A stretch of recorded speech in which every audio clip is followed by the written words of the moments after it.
Hello everyone, welcome to our tutorial video, Basic Functions.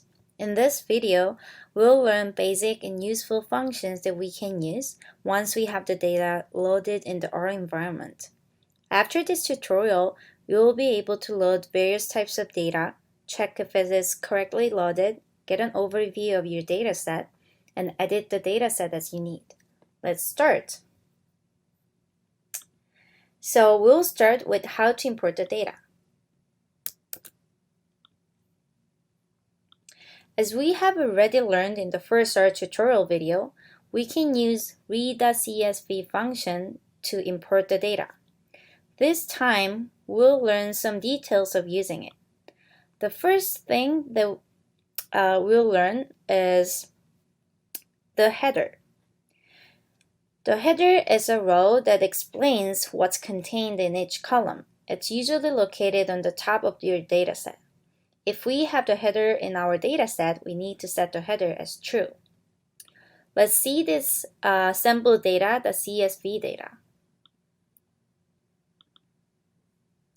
Here you go. So like this, if you open up the CSV data, I just use Excel.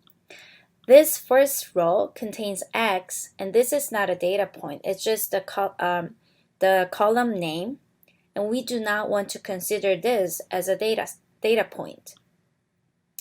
So if we put this sample data with header true, here it is loaded, and we can click this to open up and check. See, the X is assigned as a column name, and then we can see the data points. Like here, there are 161 entries, meaning that 161 rows. Then, what if we set the header as false? With the same data set, I'll just play with it and then see what happens. Let's reopen this. See? Now we can see X in the first row, and it is considered as the first data point. And here, V1 is assigned as a column name by R. It's just automatic. So I will just turn this to the right thing. And here, before we move on to the next chapter, I want you to pay attention to how I spelled true or false here. If it is all uppercase and without any quotation marks.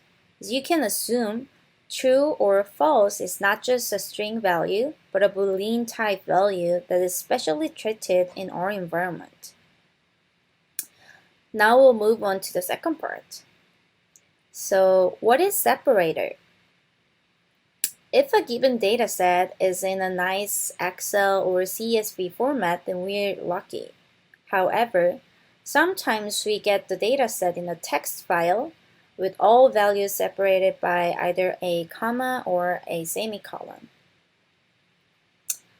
Let's look at this text file that I just brought.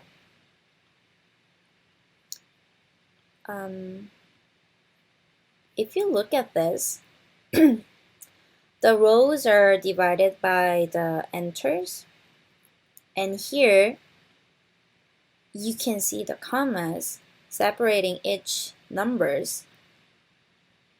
And we have here also, we also have the header in this data set, A, B, C, D, E, F, G, H, and I. And we have the same number of data points in one row.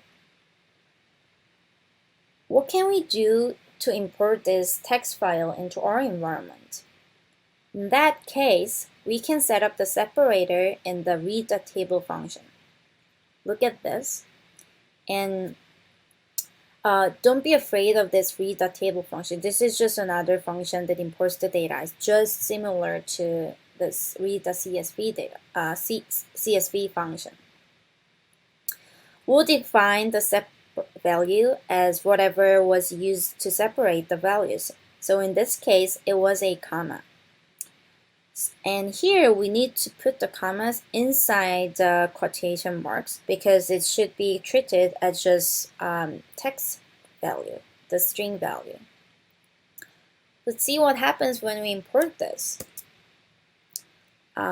Here I click this and then I can open up this. See? A, B, C, D, E, F, G, H, I are assigned as a header, and then below that we see a lot of data points.